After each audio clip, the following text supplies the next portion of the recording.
première question, elle est pour vous, Ariane Graziani. Cette plateforme intérim Maçon VRD a été créée en 2016. C'est l'évolution d'un dispositif qui préexistait, un dispositif plus ancien, la plateforme Emploi Pérenne. En quoi était-il nécessaire d'amender ce dispositif ancien? On peut retourner la question en disant quelles sont les qualités, les vertus qu'a le nouveau dispositif par rapport au précédent.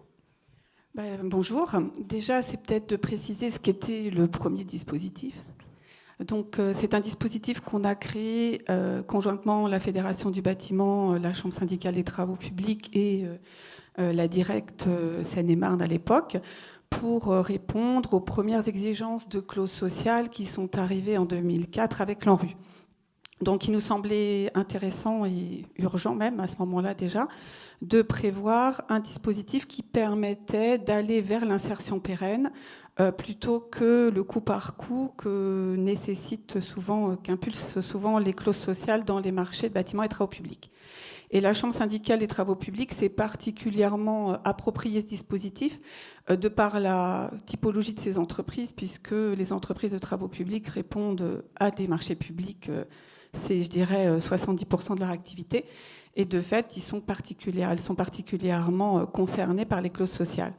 Donc, ce dispositif consiste à mettre en place des actions de recrutement de public en insertion, du moins éligible au titre des clauses sociales, et de le recruter, de l'embaucher et de le former dans le cadre d'un dispositif qui est mis en place sur le territoire de Seine-et-Marne avec un centre de formation de la profession et qui permet en alternance d'intégrer ces personnes en les formant dans les entreprises. Alors, depuis les 3 dernières années, si on fait exception celle-ci, il y a eu les difficultés économiques nous ont amené malheureusement à cesser les recrutements, en tout cas dans les travaux publics. Malheureusement, nos collègues du bâtiment n'ont pas été beaucoup plus protégés que ça. Donc, on a tous été concernés par cette difficulté-là. Et pour rester proactif face à l'insertion, c'est d'ailleurs au travers d'une discussion avec Frédéric à l'époque que nous est venue l'idée de travailler sur le public intérimaire, en se disant que si les entreprises ne pouvaient pas recruter, et c'était bien dommage, mais elles avaient toutefois dans les marchés qu'elles décrochaient des clauses d'insertion, il fallait qu'on continue cette dynamique. Et il nous est venu l'idée de travailler ensemble sur du public intérimaire, ce qui permettait de continuer à travailler, à recruter, intégrer des publics en insertion, sans toutefois s'obliger à des contrats de travail pérennes, comme c'était le cas sur la plateforme emploi, puisqu'on est sur du contrat de pro à durée indéterminée. Là, ça nous permettait de mettre en place un pool de personnes qui pouvaient permettre aux entreprises de répondre aux clauses d'insertion, que l'on avait sélectionnées ensemble et que l'on formait au travers du dispositif initial en l'épurant un peu, c'est-à-dire qu'on en a raccourci la durée. On a supprimé l'alternance puisque la situation d'intérim nous l'interdisait. Et on a pu comme ça, ensemble, insérer, je crois, 8 ou 10 personnes, en conservant toujours le handicap, parce que la plateforme emploi a évolué au cours des années, et pour répondre aussi à l'obligation des entreprises de recruter du public en situation de handicap, on a travaillé sur le handicap cognitif dans le cadre d'un partenariat avec l'IME de la Sapinière, l'Institut médico-éducatif de la Sapinière, et dans les plateformes, les actions que l'on menait, on insérait avec le public en insertion classique, entre guillemets, du public en situation de handicap cognitif. Et on l'a fait aussi ensemble avec Pro-Emploi dans cette opération.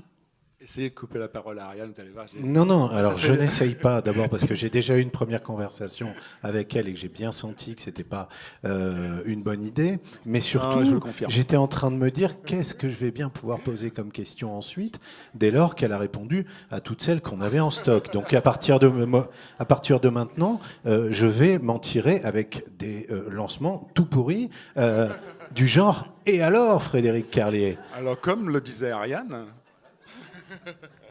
Effectivement, co-construire avec Ariane, c'est un bonheur.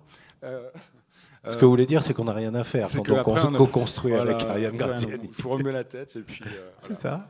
À la Macron. Voilà.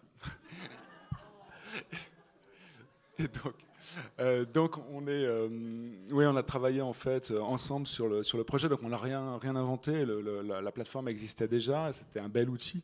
On l'a simplement adapté. Et nous avons adapté notre offre de services aux besoins et aux problématiques rencontrées par les entreprises. Donc ce que disait Ariane, mais ça je vais le dire souvent, la problématique, elle était clairement cernée. C'était la clause et le manque de visibilité économique qui ne permettait pas de recruter de manière durable sur ces postes.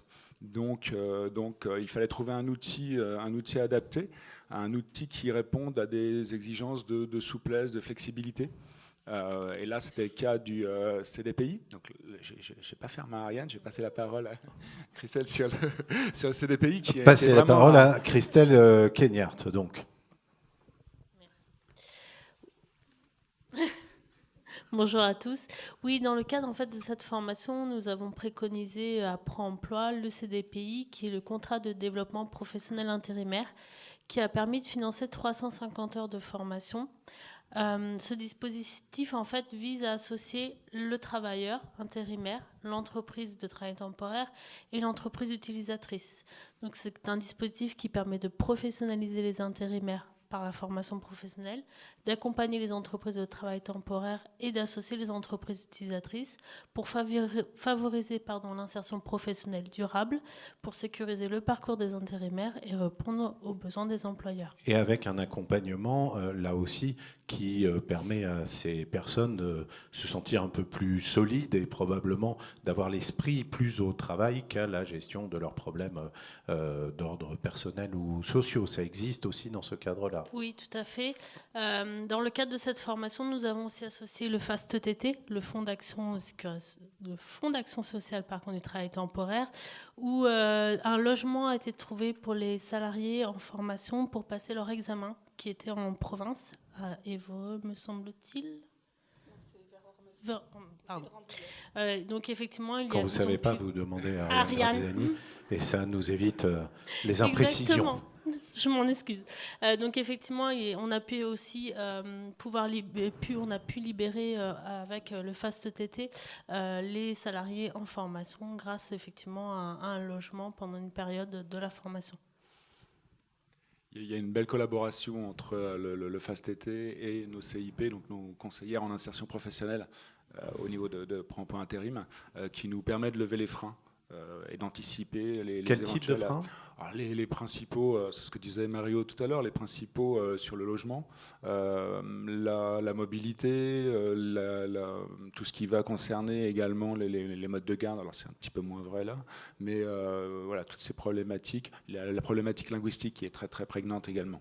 En tout cas, merci à tous les trois. Ariane Graziani, la directrice de la Chambre syndicale des travaux publics de Seine-et-Marne, à Christelle Kenyart du FAFTT et à Frédéric Carlier, le directeur adjoint de Pro-Emploi.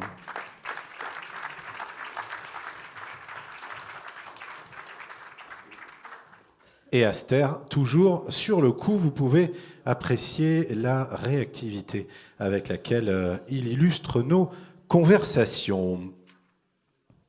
Jingle.